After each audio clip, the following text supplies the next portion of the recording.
Today we're going to take a look at finding and using a particular ebook. You might have a link to the ebook on your iCollege page, but if not, you can also get to the ebook through the library homepage, which is library.gsu.edu. You could paste the title in right here in the Discover search box, or you might want to do a little more focused search by going to the library catalog and pasting in the title there. Once I click search, I'll notice that the very first result is the one that I want. I can click online access to see a list of databases that cover that ebook. And in this case, ProQuest ebook is the database. It's actually Ebook Central is more commonly how we refer to this database. It's just Ebook Central. So when the book opens, you'll see this information below that talks about what kind of access you have. In this case, we have unlimited access, which is nice.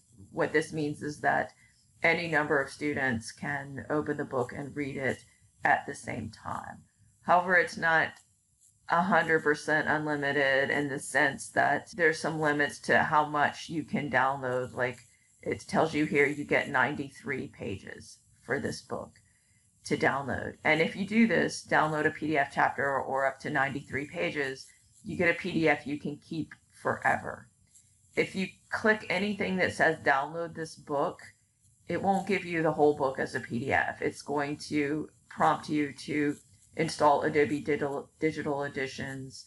Most of the time you need an Adobe ID. It will walk you through the process. It's a little bit to set up at first, but once you get it set up, it's not too bad. But I recommend this read online if you can. So let's take a look at that option.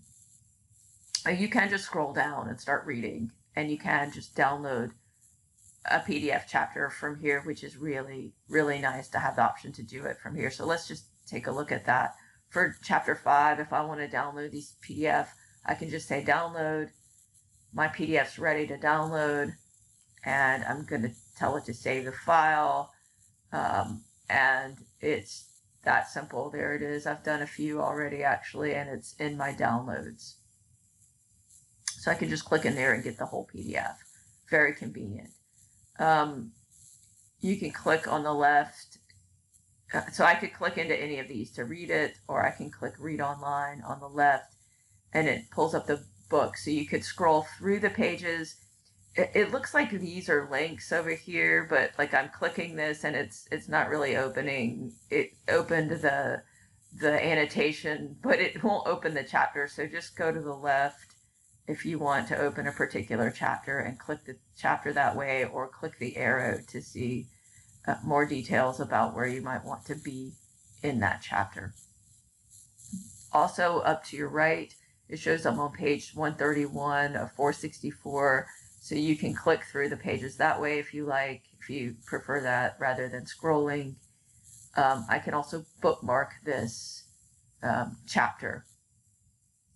And the highlights came up just a moment ago, so you do have the option to highlight if you want to do that. If you want to see your annotations, click the star, and this will show you where you've annotated, and you can go straight to those sections.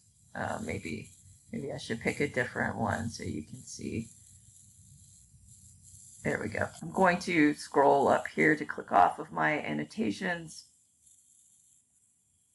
and I'll go back to the homepage of the book. You might notice there's quite a lot of options above the page when you have one open. There's a little toolbar there. Full download, we'll talk about that in a minute. That's where you download the entire book. So if I click into that, it doesn't give you that chapter option that you might be expecting. There's some other things here, but you can click this print to PDF option. It just looks like a printer, and that will give you this page that comes up. And if you can choose a page range, or you can print the current chapter and choose your citation style if you'd like.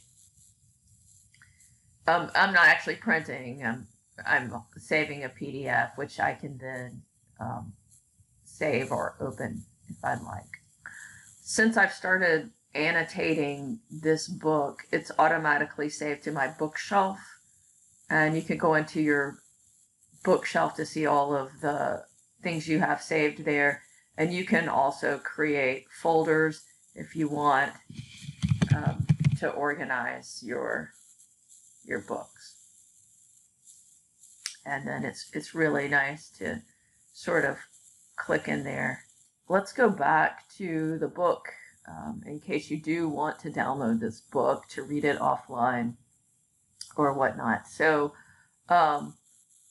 if you click the download, you get this dialog box. I'm using my own computer, and you have to get Adobe Digital Editions if you don't have it already. So you'll need to install that if you don't have it. It will still download, but you won't be able to open it if you don't have that.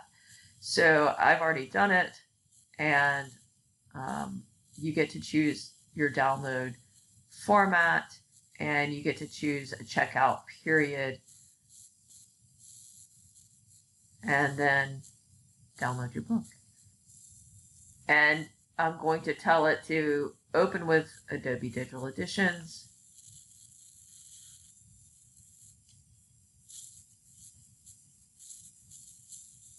And then it's just navigated slightly differently. I'm on a laptop right now, so it might look a little different if you're on your phone. But you do have the option to see a whole navigation pane where you can see the table of contents and individual chapters, and you can use this little bar to flip through the pages. I hope that gives you some options for how to use this ebook. But if you have any questions, my name's Denise. I'm happy to help. Please let me know. You can reach me by email or by phone. My email is denisegeorge@gsu.edu. Feel free to give me a call as well if you'd like.